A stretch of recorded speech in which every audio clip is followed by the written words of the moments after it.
The Documenting Metamorphosis, Nobbs Suzuki Praxis Training. This ongoing documentary playlist of a real person in real life. It's 9th of May 2025, Anno Domini.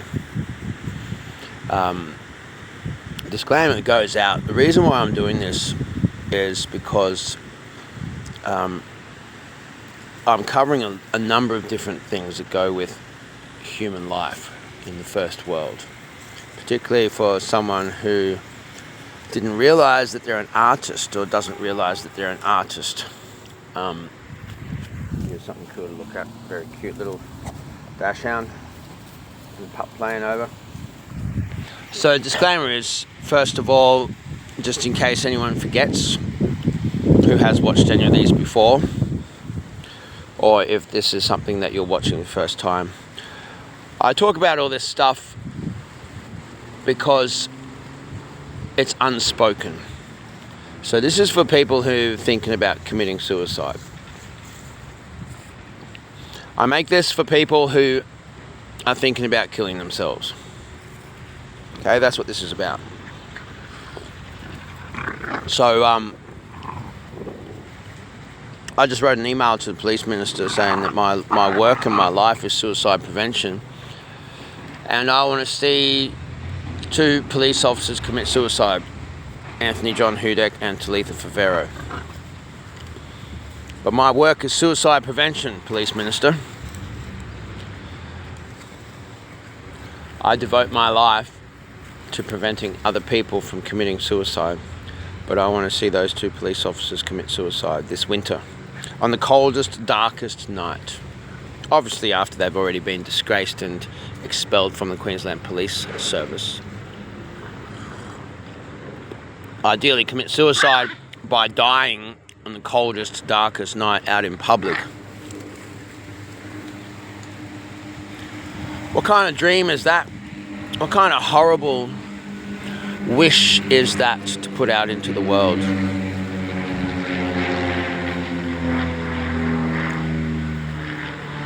It's very clear that I've been under very, very full-on police surveillance for a very long time.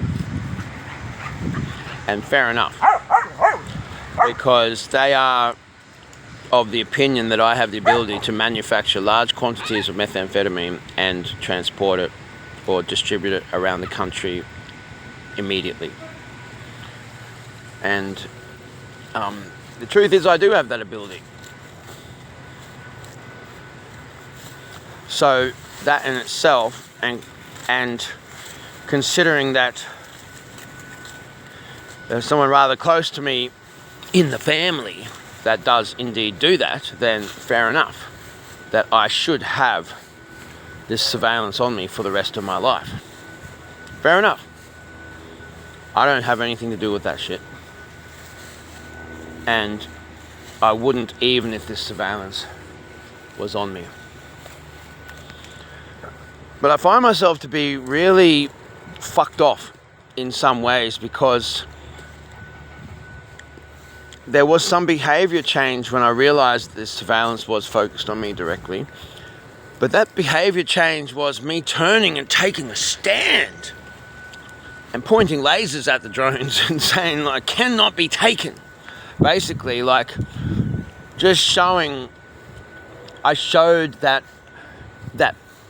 power structure institution that showed me its resources are unending and like infinite. It has the ability over me in every way. And I went and locked that in. If it wasn't already locked in, then I locked it in by showing them very clearly that I cannot be taken. I cannot be taken. Now this is like March 2020. I made it clear to the powers that be that I cannot be taken. So you see how that worked out for me, yeah? And then I have all this PTSD kind of stuff come up, right? Because I was under this surveillance and not doing anything wrong. And then I get intercepted by uniformed police who, whatever their psychosis is, and this is karma that was put into my path before I was born by myself, kind of thing, you know, but still brings it out. So I have this unending overseeing power watching me get fucked over by uniformed police. And then also on the other side of it, you know, like I'm in the law. I'm within the law, so I'm not an outlaw. So I'm protected by law, you see. So that's where the problem is. On the other side, I'm very grateful, and I do not take it for granted that I have all these dogs here, because these dogs got stolen from me. And there was no way, under the current guise of how the police system actually is and what's not actually up there watching me all the time, and these things start at 20,000 American dollars each, but the batteries are a lot fucking better than what they say, because they last better than 3 hours. I wrote to the sky on the 26th of November 2022, asking to get my dogs back, because they must have seen the registration number of the vehicle that the dogs went in. And obviously they can't intervene too much because they don't exist, but they certainly fast-tracked me, and they got me on the first job of the day, 3 hours and 52 minutes later, when no one was going to be looking at my case for 8 days. That's what the computer said. And then 3 hours and 52 minutes later, because I wrote to the sky, 3 hours, and they flashed back. They gave me the signal. And then 3 hours and 52 minutes later, then forensics called me, and they were onto it. And then I got my dogs back, 1:16 p.m. the next day. And then that night I wrote to the sky, and I got the flashes back again. Now that's the only time that has ever happened. I had a dog disappear recently, right here where I am. Must have been like here somewhere. I've tried to retrace it, must be literally like right here somewhere in these reeds there. She got caught up underneath the water and drowned and disappeared for 9 days, and then washed up in the flood. I wrote to the sky there, I put out these prayers, and then I wrote to the sky, and I got like a flash and a half back. Like I got this, a fast flash and then a super flash, only from one aircraft. And I knew that they didn't have anything on it.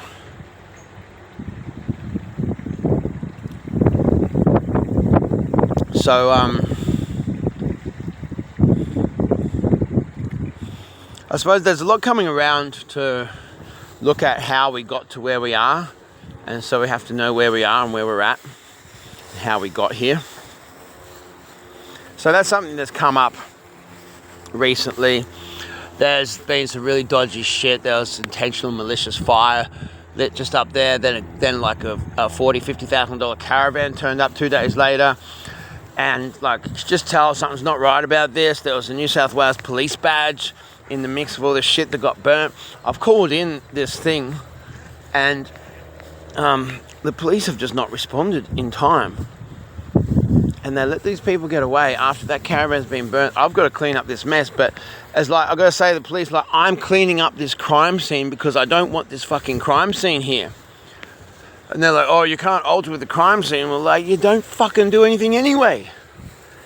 Like, I don't want this shit here. So, like, I'm giving them 3 days, like I've said to them. And this is the thing, you see, this is the thing about me. Jupiter in my chart or whatever, so I'm writing these emails to the police superintendent. So I'm saying, like, you got 3 days to do your forensic on this, because this whole situation is fucked up and I do not want this thing here.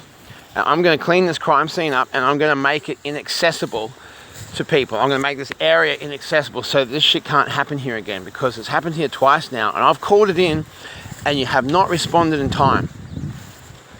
We don't want this here.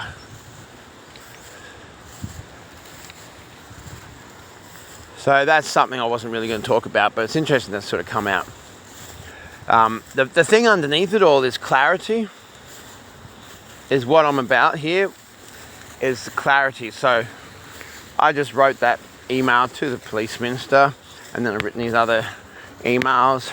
I've given some very scathing feedback to the Queensland Police Service, whilst at the same time be giving some very sincere, heartfelt gratitude and compliment to certain officers. To basically everyone. Anyway, I'm going to stop talking about that now.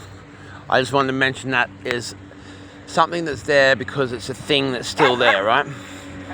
And this is real life. And plus they destroyed my work. And fair enough that they did, because they would have never seen anything like me or what I was doing. So fair enough, like when you got to have a look at this shit, then the way to have a look at this shit is to do a police raid. Fair enough. Fair enough. Or the way to engage, look at this stuff. The way to engage is to put this full-on surveillance on me. Fair enough. Fair enough. I just wish that I could get a job or have some employment with it, you know. Because I know a lot of shit about these UAVs now. Anyway, so that's that. Now moving on. So we got the Nobbs Suzuki Praxis. And that's just training that I'm basically training twice a week now, because I've just managed to hassle them enough that they started doing the second training. And they said, like, if you can find someone, one of the senior students to train with you, so that we're not just training you, then we'll do it. And so I managed to find one, and this dude Shane has been doing it for 16 years. A really elusive, enigmatic guy, because he's so skilled and he's trained so many different things. He's a very interesting, diverse person, and I've come to realize that he has basically spent his life being trained by the best in the fields of whatever he turns himself to do. And I don't know how much teaching he's done, but he's developing a lot as a student, but he's also developing a lot as the teacher very quickly. And John thanked me. See, I get this. The other thing is what I'm saying here is I get to have these other interactions with John and Jackie, where it is very much master-student, but it also bridges into this other thing of brother and friend and son and kind of thing, and we sort of cover all of these different roles both ways. And it's kind of because they don't have children that they are able to maintain a particular freshness and a particular love and a particular zest and interest, I suppose. And therefore they heal all the stuff that we have as the past with our parents, really. I feel that they're doing that for each of us disciples. So the training is really coming along. I'm really developing a lot, and I'm really watching Shane develop. And John thanked me for getting them to do the extra training session, because they're seeing Shane has become so much more eloquent in his practice and in his teaching and his whole application and even the words that he speaks. And so I had to make a point. They're going, oh, so you're thanking me. You're thanking me, are you? And And like you're crediting me with that, because now Shane has had that opportunity to become more eloquent. And then John said, yeah, it is. You gave him the opportunity. I'm like, all right, well, I'm going to go with that. Yeah, so I'd be happy to give him an opportunity another 5 nights a week as well, And so, just like, we'll see where that goes. But, like there's such great value. You would never get this in any other mentorship. Anywhere at all. And it's with 2. So I got 2 masters, and they got that attitude, and yeah, it's amazing. I'm very grateful, like so sincerely grateful.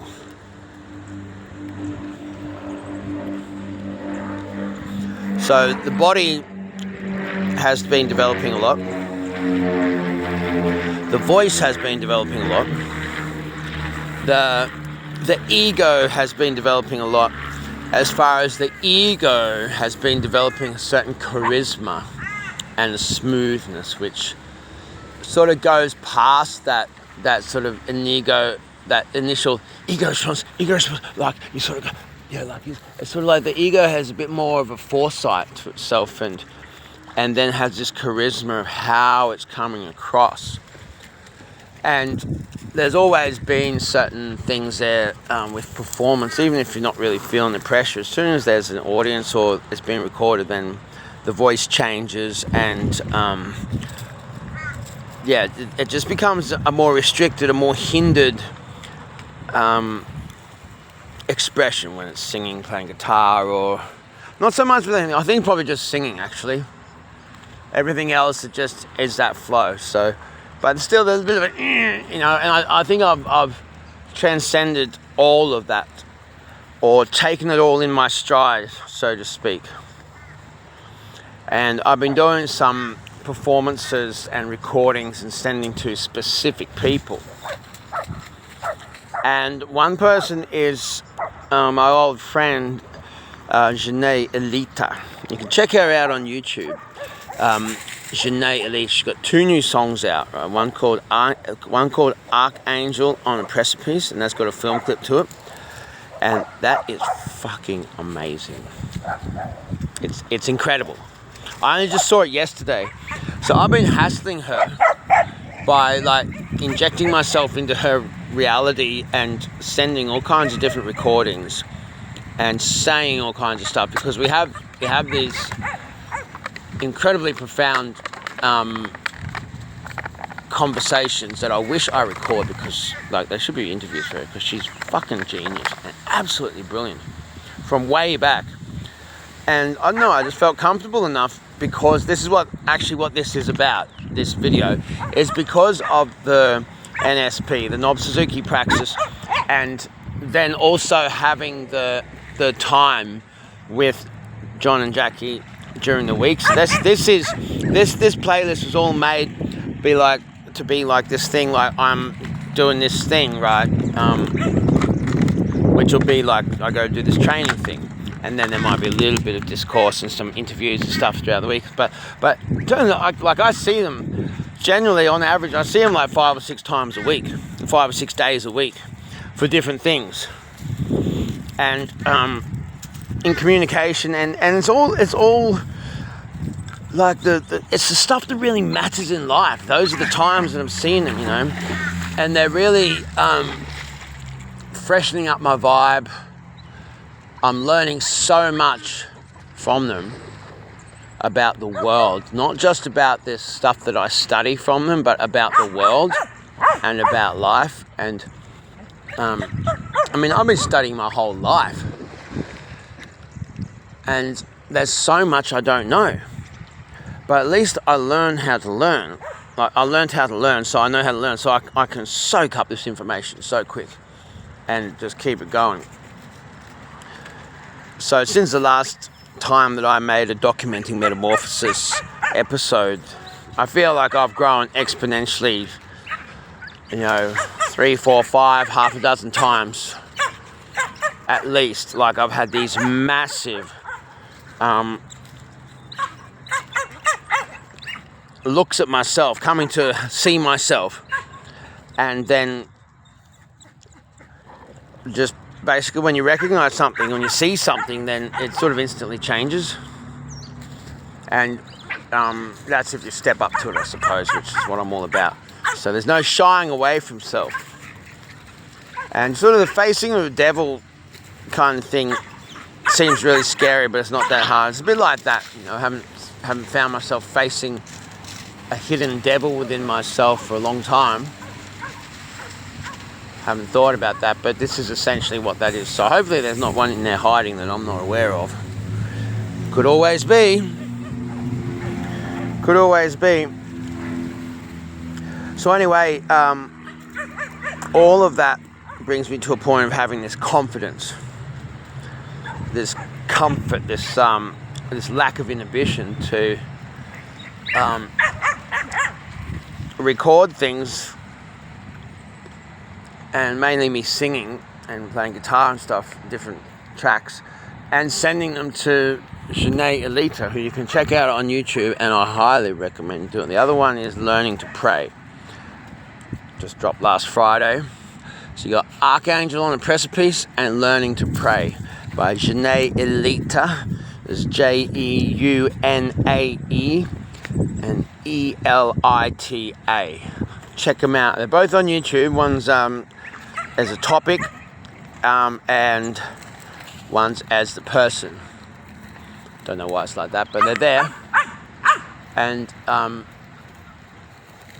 you really see like the quality there, that I'm like punching so far above my weight, and I'm feeling so good about it, you know. And then I get this fantastic feedback back, like I get this absolutely priceless feedback back, and that's been happening quite a lot lately. So even just with that, and like that's essentially, I might as well be recording stuff and sending it personally to PJ Harvey if I had her phone number, and I'm sending her stuff like on Facebook Messenger, these audios, or Amy Winehouse or Patti Smith or Diana Ross, or you know, any of these brilliant female artists.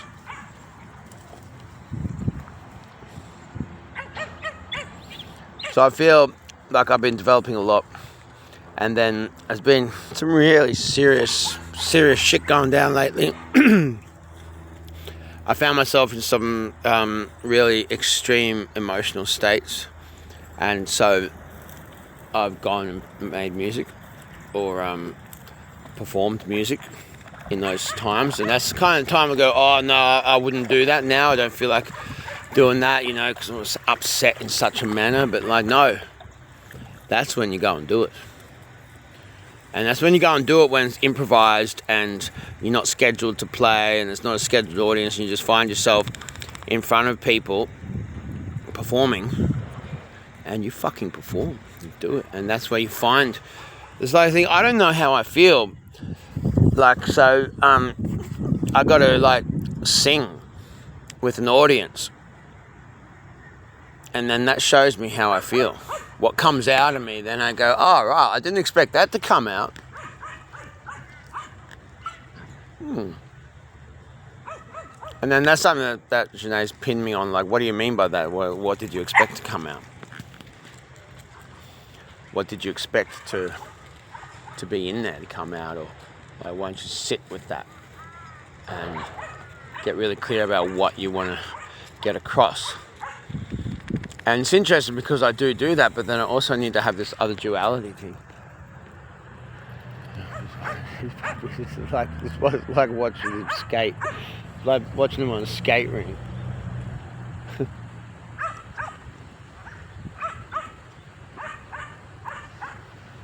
And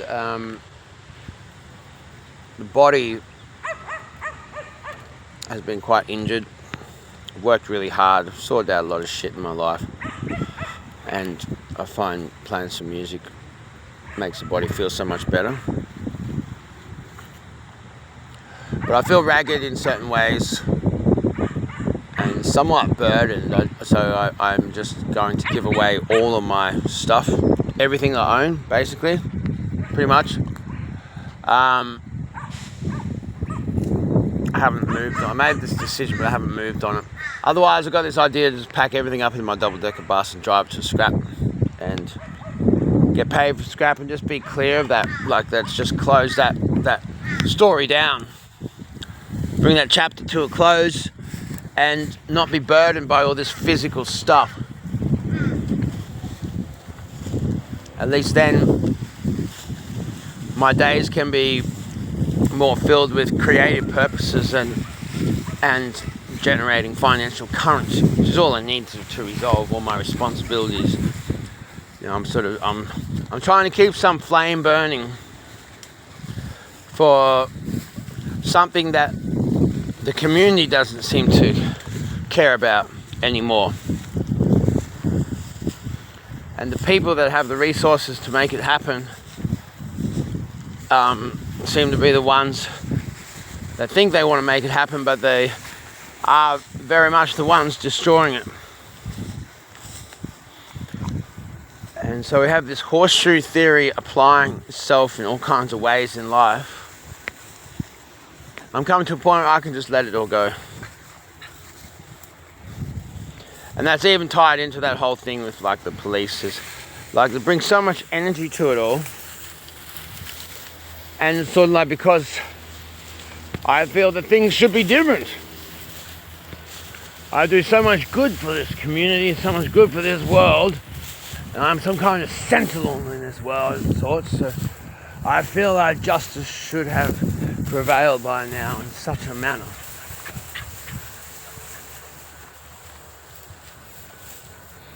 But what if I could just let all of that go? I met this Aboriginal man the other night under very random, uncanny circumstances, but really great interaction, and I feel my spirit to be quite changed because of that. I feel my spirit to be lighter and my mind to be lighter.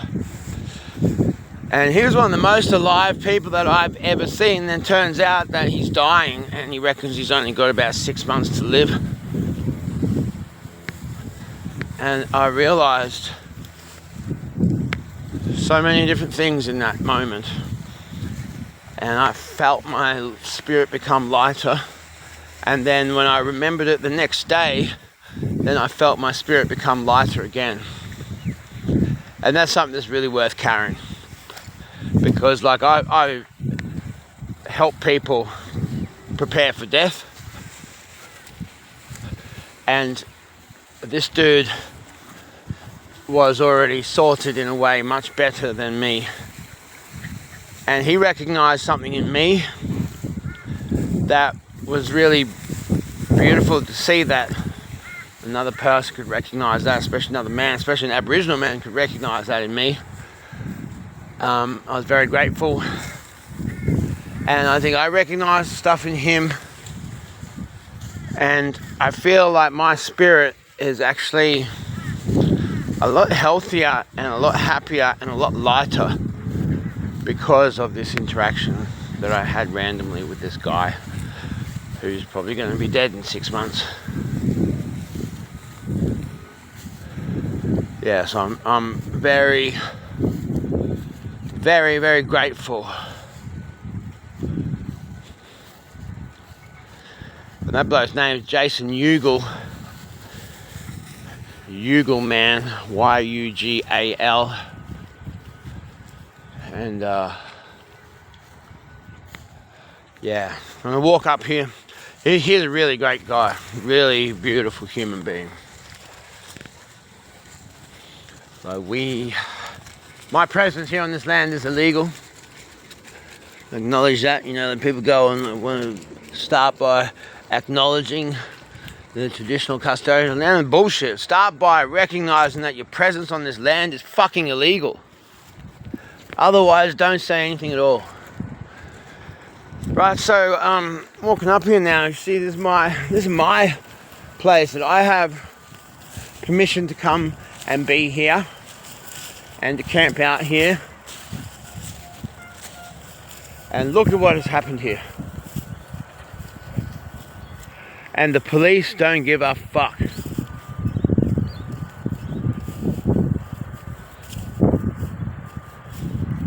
Police don't give a fuck about this. Queensland Police Service does not care about this. I called this in. Like, this was like a fucking $40,000 or $50,000 caravan 2 days ago. Now, why have I attracted... And people, they had all the time here to strip all the fucking cable.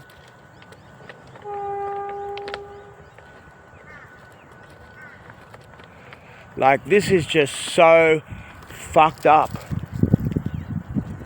This is just so fucked up in every way. And the Queensland Police Service do not care about this. And so I have surveillance, whether, I don't know if that's federal police or some particular task force that's up there, watched all of this happen.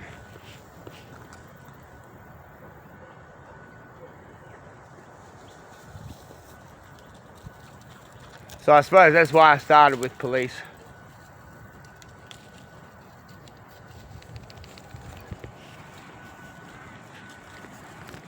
And this is what you get for being a good citizen.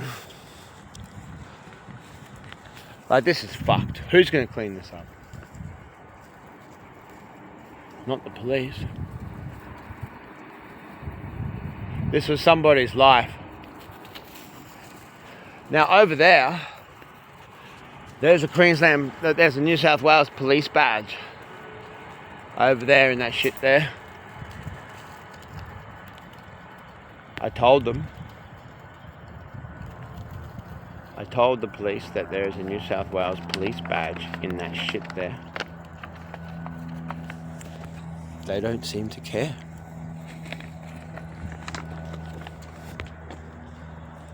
They don't seem to care.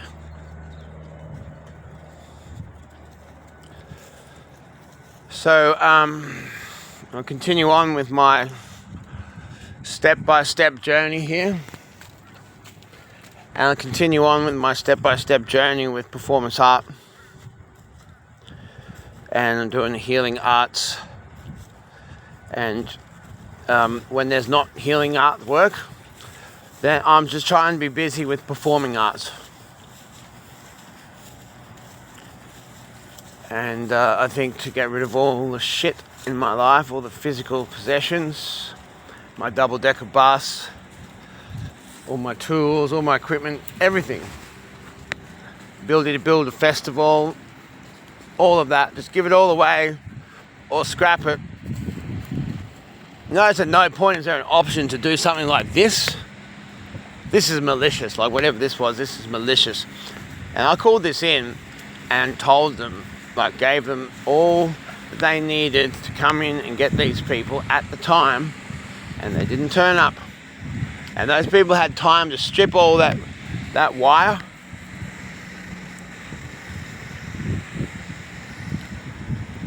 Malice. It's malicious.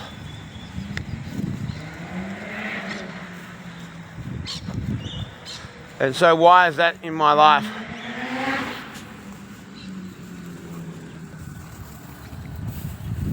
Feisty looking, isn't she?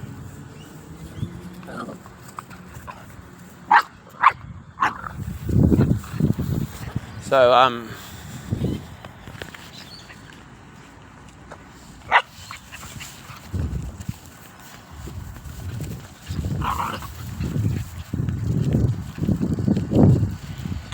as far as voice, music, singing, stage presence, acting, physical movement is concerned, doing really well, feeling really good about my progress, writing lots of poetry, writing and composing music. Yeah, there's a lot going on that I sort of forget about, but these are the things that make the spirit heal. These are the things that make the spirit heal fully, comprehensively. And most of this stuff is not consciously ever really looked at. So, I think that's it. And it's a bit boring, but I just wanted to give an update from the perspective of the real person with real struggles. Some things were said to me like, this is like a really self-involved, narcissistic kind of thing. And yeah, like you throw the word narcissistic, yeah, I'll claim narcissist. But this is for people who might be considering killing themselves. Okay, that's what this is about. That's what this is about.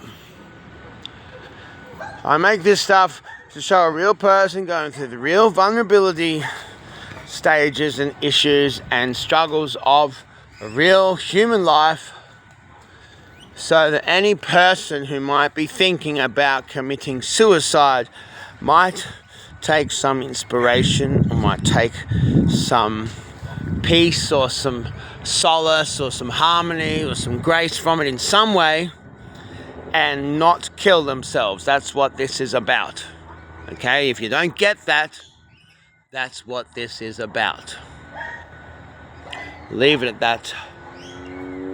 Really full on astrology at the moment. Keep your head down. Be kind. Act kindly.